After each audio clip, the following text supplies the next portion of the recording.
Hello, I'm Chris Moflam. I am happy to examine how a growth mindset in leadership can move the African Continental Free Trade Area from potential to reality. According to the World Bank, the African Continental Free Trade Area Agreement will create the largest free trade area in the world measured by the number of countries participating. The pact connects 1.3 billion people across 55 countries. It has the potential to lift 30 million people out of extreme poverty, raise the incomes of 68 million others, boost Africa's income by $450 billion by 2035, while adding $76 billion to the income of the rest of the world, particularly the United States, Europe, and Asia.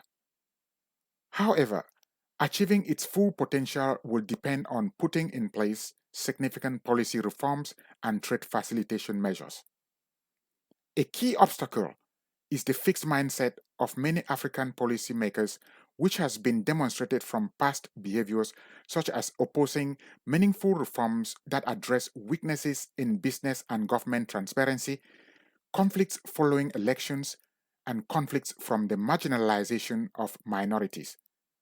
Such behaviors could carry over to resisting reforms that address non tariff barriers to trade between African countries. Shifting from stonewall behaviors to meaningful engagement in leadership can help to bring Africa's massive project to fruition. So, what explains a fixed versus a growth mindset? A growth mindset is the belief that skills and abilities can be developed through hard work, good strategies, and input from others. A growth mindset's opposite is the fixed mindset, which is the belief that people have a certain amount of talent and they really cannot do much to change it. Everyone is actually a mixture of fixed and growth mindsets, and that mixture continually evolves with experience. A pure growth mindset doesn't exist, which we need to acknowledge in order to attain the benefits we seek. In the power of believing that you can improve, Carol Dweck, professor of psychology at Stanford University, talks about her research to understand how 10-year-old children coped with solving problems that were slightly too hard for them. Some children reacted that they loved the challenge and sought to improve their abilities. They had what she calls a growth mindset. They would go on to engage and study more for the next test. Meanwhile, other children did not like being challenged and failed. They were focused on the moment, not the future. They had what she calls a fixed mindset. They would go on to cheat the next time instead of studying more. Why is a growth mindset important? Because true leadership is a process of continuous improvement.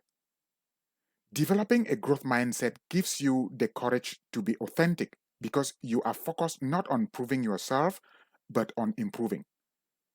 It boosts your credibility because you listen more and value feedback. However, developing a growth mindset is challenging because we all have our own fixed mindset triggers.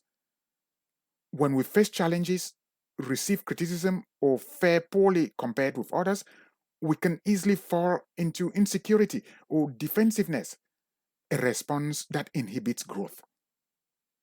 It is challenging because of ineffective listening and jumping to conclusions instead of asking good questions. So, how do you strengthen your growth mindset and help Africans reach the full potential of Africa's continental free trade area? Have the courage to be authentic and stand out. Relate with one another from a position of strength through unity, equality, and respect. Build on and continue to grow your strengths. Focus on process because it frees us to learn rather than results because we hardly know how we got to them. Help the other person understand the specific behaviors or strategies he or she can improve to get better at addressing the barriers of trade between their country and another. Ask questions rather than rushing to answers. Stating, I don't know, is a fair place to start, followed with a question. Explain with clarity how implementing your idea will help a country's stakeholders improve their incomes. Allow time for reflection and relaxation. Fight the urge to act for the sake of acting and recognize that when the going gets tough, the tough get rested. Take time to recharge and think. Finally, pray for Africa's leaders as in the Bible's 1 Timothy 2, verse 1 to 2.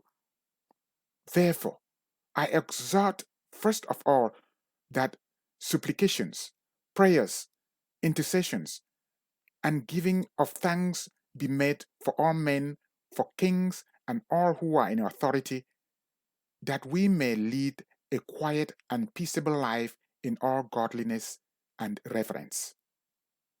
Amen.